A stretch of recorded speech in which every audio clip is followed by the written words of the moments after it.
Bonjour et bienvenue chez Android Gen. Aujourd'hui nous allons vous présenter la tablette Sony qui va bientôt sortir en Europe le 3 octobre plus précisément. Et nous avons déjà mis la main dessus. Alors, le déballage.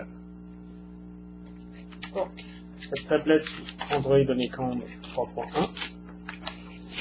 Qu'est-ce qu'il y a pour la voir? La petite tablette. Protégez pas.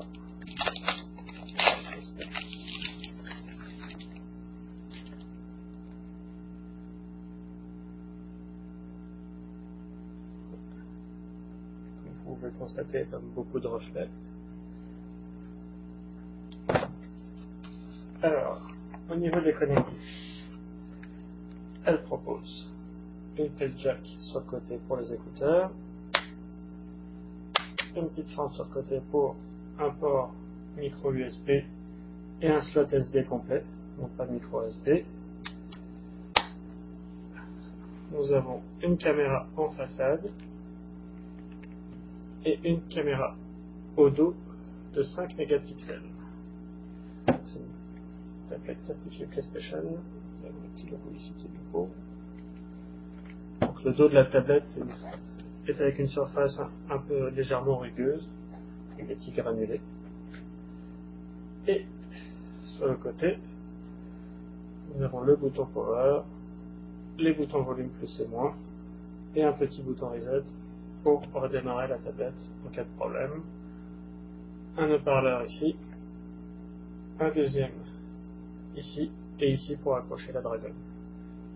Là en dessous, nous avons la connectique pour brancher la batterie. Le câble d'alimentation. Un petit démarrage rapide. On va dire exactement ce que la boîte contient, comment la démarrer une première fois.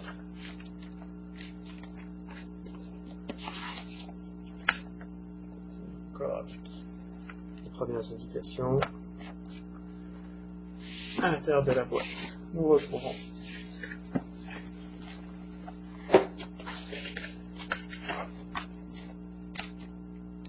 une petite dragonne pour tenir la tablette au poignet et l'alimentation pour la brancher et la recharger. Cela en français, en anglais.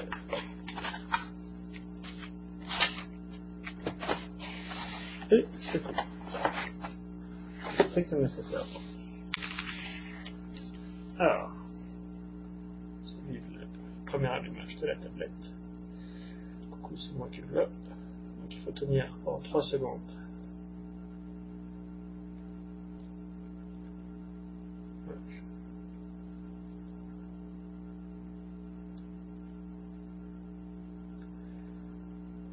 Donc le premier défaut qu'on peut lui donner, c'est que la dalle est vraiment très lumineuse. On a des traces de doigts qui vont se mettre un peu partout.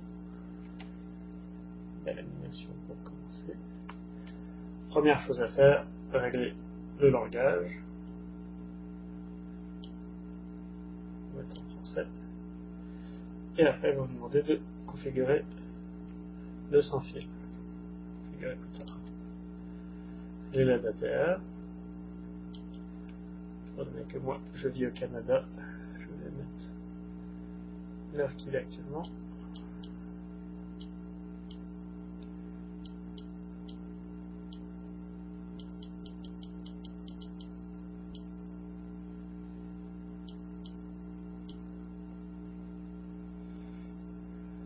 Donc là, après, il nous demande si on veut utiliser les services de localisation de Google, la géolocalisation par Google, enfin, qui nous retrouve pour le GPS par exemple, et d'autres applications comme Twitter, Facebook et tout ça, pour quand on va poster un message, pour savoir à partir d'où on est, configurer Google.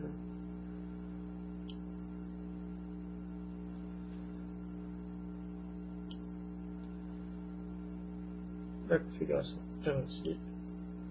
Terminé. Voilà le démarrage l'écran de démarrage complet de la tablette. Donc on peut voir en dessous les menus principaux. Donc là forcément vu que je n'ai pas préféré sans fil, on ne peut pas encore aller sur tout ce qui est internet.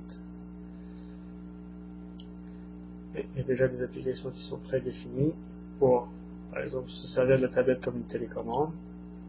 Ça, je vous montrerai plus tard dans le tutoriel exactement comment ça fonctionne.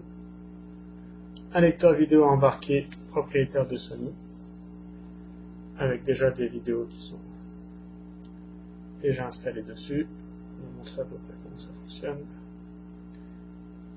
Par exemple, la bande-annonce de Green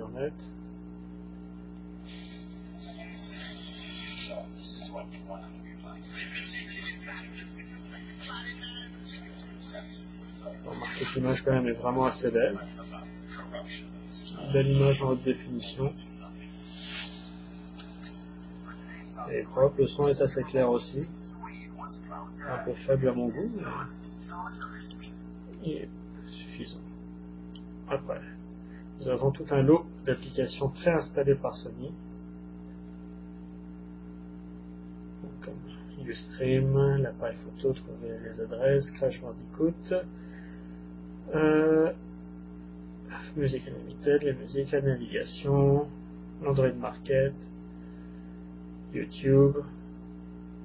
Tout ça c'est déjà préinstallé dessus avec une petite animation dessus. Vu que c'est une tablette certifiée PlayStation, nous avons des jeux qui sont déjà issus, comme Crash Bandicoot et puis un jeu de flipper. On trouve le bon vieux logo PlayStation avec la petite musique du démarrage.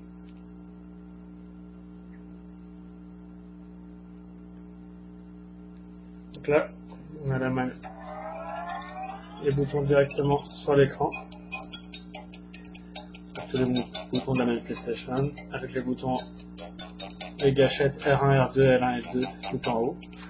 On aurait pu facilement les installer en haut, mais ou faire comme la PS Vita, donner un écran tactile à l'arrière, mais pour faire vraiment Uncharted, l'épisode nous est sur ce jeu-là.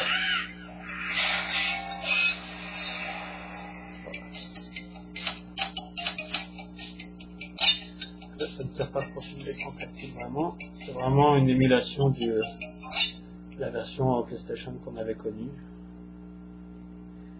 avec une optimisation pour l'écran tactile réellement.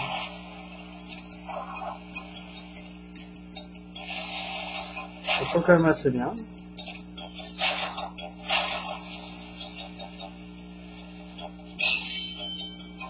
Ça demande quand même un petit peu d'adaptation. Voilà pour ça, hop, on va finir directement au menu. Tout en haut, on a le moteur de recherche de Google directement, puisque c'est une tablette Android. On a pour faire l'enregistrement audio. Ça, c'est la recherche vocale. Il suffit de donner des ordres, de les enregistrer, et puis après, on va pouvoir lancer les applications juste par la voix. Le navigateur internet, pour les mails, les paramètres sans fil, et évidemment, on a accès à plusieurs bureaux où on a également des icônes prédéfinies, comme le Market, Google Maps, Gmail, YouTube, et plein d'autres bureaux où on va pouvoir mettre les icônes dont on a envie, eBay, Shock'n'Loft, etc.